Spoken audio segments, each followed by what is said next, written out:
बिस्मिल्लाहिर्रहमानिर्रहीम। बरसातों के इस मानसून सीज़न में सिंध के अंदर, वैसे तो पूरे पाकिस्तान में बरसातें हुई हैं, लेकिन सिंध के अंदर जो मामूल से हमारी बरसात होती है उससे 400% ज़्यादा बारिश अभी तक हो चुकी है। और ये दो फेजेस में है। पहले जुलाई का जो महीना था वो हमारे पास जब से रिकॉर्ड है, ये जुलाई 2022 में सबसे ज़्यादा बारिश हुई थी, और अगस्त जो है उससे लग रहा है उससे भी ज़्यादा बारिश हुई है। मैं इस वक्त कल से निकला हुआ हूँ। कल मैंने 6 ज़िलों का दौरा किया था। ठट्टा से शुरू किया था, ठट्टा, सिजावल, बदीन, टंडोमत खान, टंडोलाया और हैदराबाद। आज भी मैं मटियारी और फिर अब सांगड़ में हूँ। जहाँ पे भी गया हूँ बरसात की वजह से बहुत ज़्यादा नुकसानात हुए हैं और लोग बहुत तकालीफ में हैं। सांगड़ ज़िले में मैं एंटर हुआ और मैंने तकरीबन खैबर से जब मैं आया टंडो आदम की तरफ, एक वाज़े चीज़ नज़र आ रही है कि पूरा इलाका पानी के अंदर। और अब कई जगह पे तो मैं इसलिए कि यहाँ से मैं चला जाऊँगा नवाबशाह, जा नहीं सका। खिपरों के अंदर, जाम नवाज अली के अंदर सबसे ज़्यादा बारिश हुई है। सांगड़ में बहुत बारिश हुई है तालके में, और बाकी तालकों में भी कम नहीं जो बाकी तालके सांगड़ के। तो इस वजह से हमने सिंध हुकूमत ने डिप्टी कमिश्नर की रिपोर्ट पे ये फैसला किया है कि हम सांगड़ को आफत ज़दा करार दे रहे हैं। इस आफत ज़दा करार देने से बाकी तो जो होती हैं हमारे टैक्सेस वगैरह वो माफ़ हो जाते हैं, लेकिन उसके साथ साथ मेरे साथ फेडरल मिनिस्टर साहब बैठी हैं। हम BISP फेडरल गवर्नमेंट जो है वो बेनज़ीर इनकम सपोर्ट प्रोग्राम, उसके तहत आफत ज़दा इलाकों में जहाँ पे भी बारिश से लोग मुतासर हुए हैं वहाँ 60%, यानी अगर किसी यूनियन काउंसिल में 100 लोग हैं, 100 घराने हैं, तो उनमें से 60 घरानों को 25,000 रुपये इमदाद में देगी बारिश के लिए। और ये इंशाल्लाह ताला मिनिस्टर साहब बैठी हैं, हमें उन्होंने भी ब्रीफ भी किया है कि 10 से 15 दिन में ये काम शुरू भी हो जाएगा और कई जगह पे मुकम्मल भी हो जाएगा। जो पहले हमने पहली फेज़ में यानी जुलाई में जो बरसातें हुई थी उसमें 9 डिस्ट्रिक्ट्स अफेक्ट हुए थे सिंध के, और उन 9 डिस्ट्रिक्ट्स में सांगड़ ज़िले से सिर्फ सांगड़ तालके की कुछ यूनियन काउंसिल्स थी जो अफेक्ट हुई थी। उनको पहले ही कह चुके, पहले उधर से शुरू होगा और फिर बाकी पूरे ज़िले में भी ये जो इमदाद दी जाएगी बेनज़ीर इनकम सपोर्ट प्रोग्राम की। इसके अलावा सिंध हुकूमत की तरफ से हमारे पास जब हमने ये सीज़न शुरू किया था तो स्टॉक में 86,000 टेंट्स थे।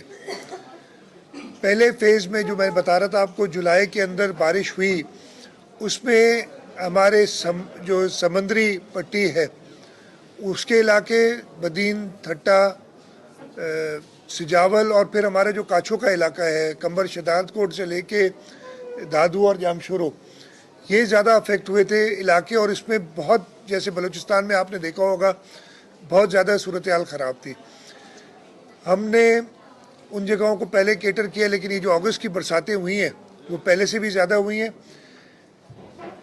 इन लोगों का ख्याल करने के लिए डिप्टी कमिश्नर्स को हिदायत दे दी गई है। और इधर सांगड़ में भी हमने टोटल, मुझे बताया गया था, 116 के करीब रिलीफ कैंप्स कायम किए हैं जो कि सरकारी इमारतों में हैं।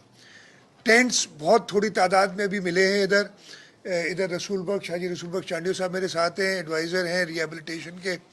और कल मेरी इस सिलसिले में प्राइम मिनिस्टर से भी बात हुई थी। इस सिलसिले में मैंने चीफ सेक्रेटरी को भी कहा है कि जी बाकी सूबों से मैन्युफैक्चरर्स से बात करें, हमें टेंट ख़रीदने के लिए तैयार हैं, वो पैसे हमने मुख्तस कर दिए हैं, लेकिन हमें अवेलेबिलिटी थोड़ी कम है इस वक्त। मैंने डिप्टी कमिश्नर से कहा है, उन्होंने एक अपनी डिमांड भी बताई है सारे पब्लिक रिप्रेजेंटेटिव से मशवरा करके। शब्बीर बिजारानी साहब जो फोकल पर्सन है, उन्होंने भी कल मीटिंग की थी, उन्होंने भी सारा असेस किया है। और मैंने DG PDMA को और रसूल बख्श चांडियो साहब को कहा है कि एक शेड्यूल बना देंगे, एक टाइम टेबल बना देंगे कि कुछ टेंट आ जाएंगे रात को, कुछ कल आएंगे, कुछ इस तरीके से जो डिमांड है उसको हमने जल्द से जल्द पूरा करना है। कंस्ट्रेंट्स मैंने आपको बताई कि हमारे पास सप्लाई का थोड़ा सा इशू है, लेकिन हम कोशिश कर रहे हैं कि वो पूरा हो। मैंने देखा है आते हुए रोडों पे लोग बैठे हैं, मैंने डिप्टी कमिश्नर से कहा है कि जो भी लोग अपने घरों से निकलें उनको खाना पहुंचाना हुकूमत का काम है, इंतज़ामिया का काम है। हमारे जो इलेक्टेड रिप्रेजेंटेटिव्स हैं, जो अवामी नुमाइंदे हैं, वो भी साथ बैठे मेरे, उनका भी काम है कि वो लोगों तक पहुँचे, उनको तसल्ली दें, उनको जो इमदाद इमीडिएट है यानी खाना पहुँचाना है। अगर टेंट नहीं हो सकते तो हम बाकी वाटर प्रूफ जो होते हैं टार्ट्स वगैरह उनका भी इंतज़ाम करने के लिए कहा है कि जितना हो सके हम लोगों को सहूलत मैसर करें, जो अपने घर से बेघर हो गए उनको कुछ रिलीफ मिले। इसके अलावा ये तो पहला फेज़ है पानी बारिश का निकालना, लेकिन उसके लिए ज़रूरी है कि ऐसा नहीं हो कि मैं अगर डूब गया हूँ तो मैं किसी और को डुबाऊँ जाके। इस सिलसिले में भी बड़ी डिटेल में बात हुई, इरिगेशन वालों को भी बिठाया है। हम पानी निकालना तो है, लेकिन उसका ये मतलब जैसे मैंने कहा नहीं है कि हम किसी और इलाके को डुबोएं जो अभी तक बचा हुआ है, अगर कुछ है। उस सिलसिले में भी हम काम इसी तरीके से करेंगे कि पानी निकालना है, जल्द से जल्द निकालना है, लेकिन एक तरीक़ेकार से निकालना है इसको। जो लोगों के डैमेजेस हुए हैं उसमें जो आपके घर लोगों के नुकसान हुआ है, पर्सनल डैमेजेस जिसके हैं, काश्तकारों का नुकसान हुआ है, जो मवेशी का नुकसान हुआ है लोगों का, उसकी भी असेसमेंट के लिए हमने डिप्टी कमिश्नर्स को कह दिया है। ये बारिश का सिलसिला जारी है। पहली फ़ेज़ की कुछ असेसमेंट की थी, लेकिन अब नुकसान बहुत ज़्यादा हुआ है लोगों का। मुझे बताया गया है कि तकरीबन 90% जो फसलें हैं वो तबाह हो गई हैं। वो मैंने खुद देखा है रास्ते से जहाँ से गया हूँ, आप खुद भी के। तो इस वजह से उनको भी हम इंशाल्लाह ताला उनके नुकसान के अजाले के लिए हमारी वफाक से बात हुई है और हम वफाक के साथ मिलके उसका अजाला करेंगे।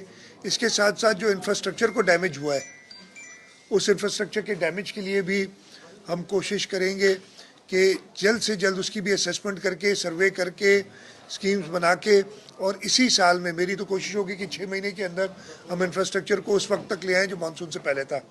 एक इस सांगड़ ज़िले के लोगों की डिमांड बल्कि उनकी ज़रूरत है। सांगड़ ज़िले के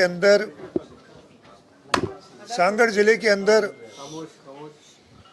जो खिपरो ताल का है, टंडो आदम ताल का है, और इसके बाद यही पानी आगे उमरकोट और मीरपुर ख़ास और बदीन तक जाता है। यहाँ पे प्रॉपर ड्रेनेज नहीं है। ये इलाके जो है, जो सिस्टम बना था ड्रेनेज का, उसमें साथ शामिल नहीं है।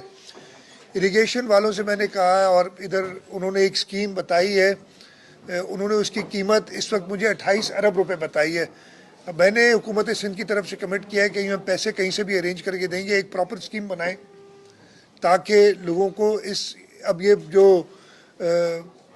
क्लाइमेट चेंज और जो मौसमियाती तब्दीली की बात चल रही है, ग्लोबल वार्मिंग की बात चल रही है, उसकी वजह से बरसातें आप देख रहे हैं कि बहुत ज़्यादा फ्रीक्वेंट हो गई हैं। 2020 में भी यही हालत थी, 2022 में भी ये हालत है। अभी तो मुझे बताया जा रहा है कि 2011 से ज़्यादा बारिश इधर हुई और हालत ज़्यादा 2011 से ख़राब है। कुछ बचत ये हुई है कि पिछले 8-10 सालों में जो सड़कें बन गई हैं तो कम से कम लोगों तक पहुंच सकते हैं। 2011 में हम लोगों तक पहुंच नहीं सकते थे, लेकिन ये इसका हल नहीं है कि सिर्फ लोगों तक पहुंच के और हर साल उन्हें इमदाद देना। हमें कोशिश करनी चाहिए कि इस तकलीफ से टोटल बचाया जाए। तो हम ये इरिगेशन की, ड्रेनेज का भी काम शुरू करेंगे। वो कोई 6-8 महीने या साल में कंप्लीट नहीं होगा, काफ़ी बड़ी स्कीम है, लेकिन ये कमिटमेंट है कि पाकिस्तान पीपल्स पार्टी की हुकूमत इसको शुरू करके और इंशाल्लाह ताला इसको ख़त्म भी कराएगी। ये कुछ चीज़ें थी जो मैं आपसे शेयर करना चाहता था। मैं दोबारा ये कह रहा हूँ कि लोग तकलीफ़ में हैं, इसका एहसास है। मैं खुद देख के आया हूँ। आप लोग सारे जो पब्लिक रिप्रेजेंटेटिव्स हैं वो मेरे साथ बैठे, वो लोगों के साथ हैं, इस मुश्किल घड़ी में उनके साथ खड़े हैं। पाकिस्तान पीपल्स पार्टी, सिंध हुकूमत इस मुश्किल मरहले में लोगों के साथ खड़ी होगी, उनके दुख में उनके साथ है, और पूरी कोशिश होगी कि हम उनकी जो तकलीफ़ें हैं, उनकी जो मुश्किलात हैं, उनमें आसानी कर सकें और उनकी तकलीफ़ों का अजाला कर सकें। तो ताजु जेको सवाल है बिल्कुल जायज़ है। माण्हुनि खे शिकायत है, असां एडवांस रेन इमरजेंसी भी कई सी, जो उर्दू में मैं बता देता हूँ। जो एक्सपेक्टेशन है रेन की, देखिए एक हद तक होती है, 30 मिलीमीटर बारिश 24 घंटे में हो तो कुछ आदमी टेक केयर कर सकता है, जो हमारे पास डिज़ाइन जनरल नेटवर्क है। इस वक्त 2 दिन पहले पटीदन में 24 घंटे में 355 मिलीमीटर बारिश हुई है। अब वो ये कहना कि लोगों को बिल्कुल तकलीफ नहीं होगी और हमें रेन इमरजेंसी में इसका ख्याल रखना चाहिए, मेरा ख्याल है पॉसिबल नहीं है। लेकिन ये आपकी इतला जो है थोड़ी पुरानी हो गई है। 30 लाख जो थे वो कोई हफ्ता पहले दिए गए थे, उसके बाद 20 लाख और 1 करोड़ कल, 1.5 करोड़ रुपए दिया गया। लेकिन मैंने डिप्टी कमिश्नर से कहा है कि खाना पहुंचाना हर आदमी को पूरे ज़िले के उसकी ज़िम्मेदारी है। जो इधर मेरे अवामी नुमाइंदे बैठे हैं उनकी भी ज़िम्मेदारी है कि वो मैनेज करें। जो पैसे देने हैं इसके लिए, जो फाइनेंशियल रिसोर्सेज देनी है, वो हुकूमत सिंध की ज़िम्मेदारी वो देगी। और ये जो लेटेस्ट जो नई बारिश हुई वो 16 तारीख से शुरू हुई है। 16, 17, 18 तीनों दिन बारिश बहुत ज़्यादा हुई है। हमें 2 दिन का, सिर्फ 19 और 20 तारीख को थोड़ा सा मिला है कि हम लोगों तक पहुंच सकें। रिलीफ कैंप्स बाकी जगह पे भी कायम होंगे और उनको इंशाल्लाह हमारी पूरी कोशिश होगी कि उनको कम से कम खाना पहुंचाया जाए और फिर जैसे कहा कि नेक्स्ट स्टेज में पानी निकाला जाए और उनके घरों के लिए उनकी मदद की जाए ताकि वो वापस आए। पर वरीब ताकि को रिपीट तो कहा, ये सिम नाले जो हमारे, ये भी एक डिज़ाइन के ऊपर होते हैं और ये डिज़ाइन जितनी बारिश होती है, लेकिन अगर 10 गुना बारिश ज़्यादा आ जाए तो ये केटर फॉर नहीं कर सकते। इस वजह से जिन जगहों पे अभी तो हमने देखा खिपरो बहुत शदीद इफेक्ट हुआ है, या जाम नवाज अली हुआ है, या टंडो आदम की जो बता रहे हैं, वहाँ पे तो सिम नाले हैं ही नहीं, वो भी अफेक्ट हुआ है। और जहाँ पे सिम नाले हैं वो भी जगह अफेक्ट हुई है, बिकॉज उसकी वजह यही है कि वो कैपेसिटी जितनी है उसके होते हैं। लेकिन जहाँ पे अगर इनकी डिसिल्टिंग नहीं हुई प्रॉपर, उसकी बिल्कुल देख के उसकी हम करेंगे। मैं फिर वही रिपीट कर रहा हूँ, देखें इस वक्त हमारी जो भी ड्रेनेज है ये LBOD वाली फुल कैपेसिटी पे चल रही है और उसके लेवल्स 2020 इवन 2011 से ज़्यादा हैं। जो बेहतर बात हुई है अभी तक उसमें यह है कि हमारे LBOD सिस्टम में डिस्पाइट के वही लेवल्स हैं जो कि 2011 और 20 के थे, कोई ब्रीच नहीं पड़ा। एक ब्रीच पड़ा था बदीन में, उनके एक ब्रांच ड्रेन में, जो कि उन्होंने 24 घंटे के अंदर, बल्कि 12-14 घंटे के अंदर उन्होंने ब्रीच प्लग कर दिया था।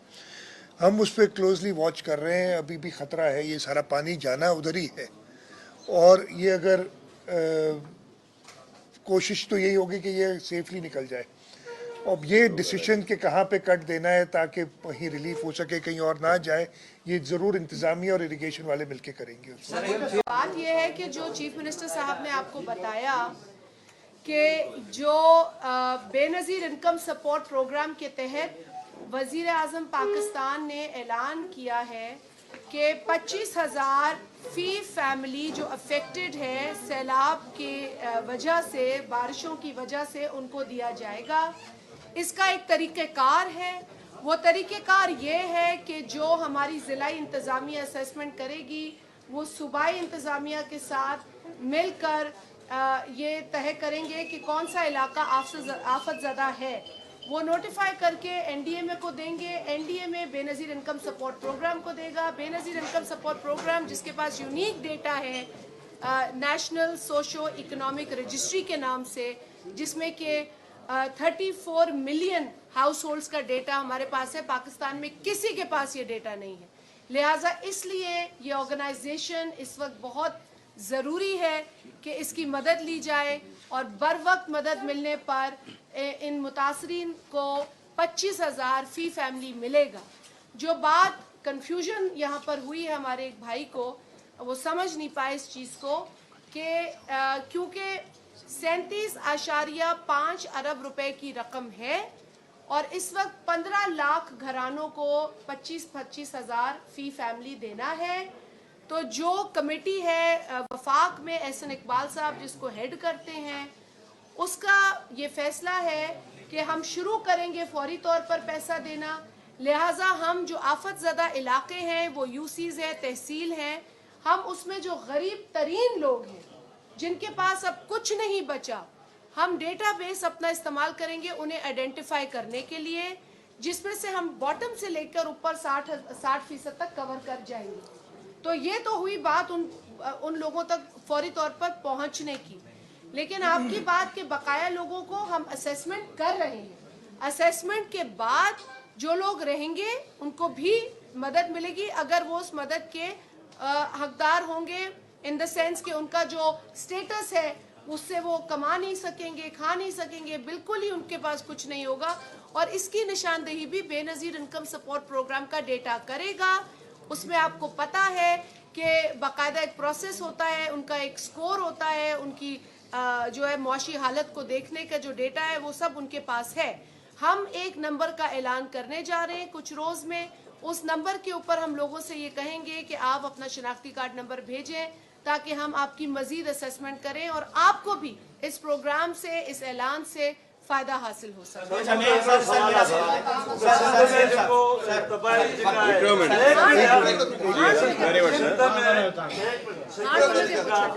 2011 में जो फ्लड आया था और हम सब सरजमीन पे थे, हम दिन रात लोगों के साथ थे। और मैं ये डंके की चोट पे कहती हूँ कि अगर पीपल्स पार्टी की गवर्नमेंट ना होती तो शायद हम फ्लड से उस तरह नहीं निकलते 2011 में जो हम निकल, अदरवाइज हमारी हालत होती। सदर आसिफ अली जरदारी साहब का मैं आज भी शुक्रिया अदा करती हूँ कि जब वो सदर थे उन्होंने फ्लड को बाकायदा खुद मॉनिटर किया। मैं उस वक्त सिंध काबीना में भी थी, मेरा गांव डूबा था, मेरे बड़ों का कब्रिस्तान डूबा हुआ था, हमारे पास सोने के लिए कोई जगह नहीं थी, लेकिन वो सिर्फ हमारी कमिटमेंट थी जिसकी बदौलत हमारी लीडरशिप ने हमें भेजा। सीएम साहब भी उस वक्त कैबिनेट में थे और हम अब गवाह इस बात के कि हम कितनी फ्रीक्वेंट मीटिंग्स किया करते थे और किस तरीके से सदर साहब, चाहे वो इस्लामाबाद हो चाहे वो कराची हो, वो बैठकर स्टेक होल्डर्स को उन्होंने बुलाया। उस वक्त वतन कार्ड आए, उस वक्त पाकिस्तान कार्ड आए। आप सब गवाह हैं कि शनाख्ती कार्ड बनाने का अगर जज्बा पैदा हुआ लोगों में, जो शऊर असल जागा वो उन फ्लड्स के अंदर जागा था। मैं कोई ऐसी बात नहीं कर रही हूँ कि जिससे हम आप लोग वाकिफ नहीं हैं। बाकी रही बात तकसीम राशन की, सीएम साहब ने हम बड़े शुक्रगुजार हैं, उन्होंने बड़ा कैटेगोरिकली कहा है कि हर आदमी को राशन जाएगा। यहाँ हमेशा तकसीम जो है वो कोशिश पूरी की जाती है कि मुनसिफाना हो, और अगर इसमें कोई मनफी एलिमेंट होता है हम उसको भी आगे लाते हैं। हम लाएंगे, हमें कोई मनफी रिपोर्टिंग होगी जो हटके होगी हकीकत से। ये मेरे अच्छे साथी हैं सारे पुराने, ये सब सीएम साहब आपको हम यकीन दिलाते हैं, हमारी मीडिया भी लोगों के साथ ऐसे काम करती है और करती रहेगी जैसे ये उनका अपना इशू है। सो हम यहाँ पर हमेशा ऐसे काम करते हैं, आपको हम अच्छे बुरे की निशानदेही कराएंगे, हमारे भाई कराते हैं। और अगर राशन में कहीं खोट होगी सीएम साहब हम आपको खुद बताएंगे और हम ये भी आपको एश्योर करते हैं। जवाब सबसे पहले तो आपका जो है ना सवाल मैं उर्दू में बताता हूँ। आप 2 दिन पहले बारिश हुई, ये 16, मैंने आपको खुद बताया कि 16, 17, 18 3 बार बारिश हुई, बहुत शदीद बारिश हुई है। उसके बाद 2 दिन ऑब्वियसली लोगों को मोबिलाइज करने सारी बात हुई है। आप जो बात कर रहे हैं कि मैं खुद लोगों में कल भी रुका हूँ, रास्ते में रुका हूँ, लोगों से पूछा है, आज भी मैं लोगों से रुका और ये शिकायत मिली है मुझे। और मेरा मकसद भी आने का यही है ना कि खुद जाके डिस्ट्रिक्ट में देखो, इसलिए मैं हर डिस्ट्रिक्ट में जा रहा हूँ। जहाँ पे भी कोताही होगी वो बिल्कुल इस मुश्किल वक्त में जो परफॉर्म नहीं करेगा, जो सिंध हुकूमत की कमिटमेंट है, जो पाकिस्तान पीपल्स पार्टी की कमिटमेंट है, उसको पूरा नहीं उतरेगा, उसको सज़ा भी मिलेगी। चाहे वो इंतज़ामिया से कोई हो, चाहे वो इलेक्टेड आदमी कोई हो, उसका भी ज़रूर पार्टी वाले अकाउंटेबिलिटी करेंगे। हम सिंध के लोगों के साथ हैं, हम सिंध के लोगों के ये दर्द जो है हमें खुद होता है। इसीलिए मुझे चेयरमैन बिलावल साहब हर 2-4 घंटे बाद पूछते हैं कि जी क्या पोजीशन है लोगों की। वो खुद आना चाहते थे लेकिन उनकी कमिटमेंट थी, उनको एक फॉरेन कमिटमेंट्स थी, उनको यूरोप जाना था, 4 मुल्कों का वो दौरा कर रहे हैं, इस वजह से वो नहीं आ सके इस वक्त, नहीं तो वो खुद आना चाहते थे। तो ये इंतज़ामिया को लोगों ने हमारी मदद की है, वफाक ने तो नहीं की। वो इसलिए मैं जो है कहूँ कि सिंध हुकूमत की कमिटमेंट चाहते हैं कि वफाक करे या ना करे हमारे साथ मदद, हम हमेशा रहते हैं। हमें इस वक्त उम्मीद है इसलिए कि हम वफाक में भी पार्टनर्स हैं कि हमें वफाक से मदद मिलेगी। और 2020 को तो सबने देखा था, कोई इधर आया ही नहीं था सिवाय प्रोविंशियल गवर्नमेंट के। इवन चेयरमैन साहब इधर आए और मैंने 2-3 राउंड उस वक्त भी लगाए थे। खैर, जो भी कोताही करेगा उसको सज़ा मिलेगी बिल्कुल इस चीज़ की। और आप जो बता रहे हैं डिप्टी कमिश्नर हैं कि पता नहीं, लेकिन मैं भी उससे पूछ लूँगा कि कोई ऐसा नहीं होना चाहिए कि सिर्फ किसी को दिखाने के लिए, मुझे दिखाने के लिए आप कोई काम जेन्युइन नहीं होता, काम बता दें ये काम हमसे नहीं हो रहा। हम जेन्युइन काम करेंगे और हम, जैसे मैंने इनसे अभी कहा है मीटिंग में कि रिसोर्सेज अवेलेबल करके देना मेरा काम है, लेकिन लोगों की खिदमत करना इधर डिस्ट्रिक्ट एडमिनिस्ट्रेशन हमारी अवामी नुमाइंदों का काम है। आपने जो सवाल किया, जब हम आफत ज़दा इलाके को करार देते हैं तो उसमें ऑटोमेटिकली कुछ रिलीफ मिल जाती है काश्तकारों को, लेकिन हम फेडरल गवर्नमेंट से बात करके, एग्रीकल्चर डेवलपमेंट बैंक से बात करके, और ये लोन्स जो हैं साल के माफ़ या डिफ़र कराने की जो भी वो हो सके कर सके। Okay sir, thank you.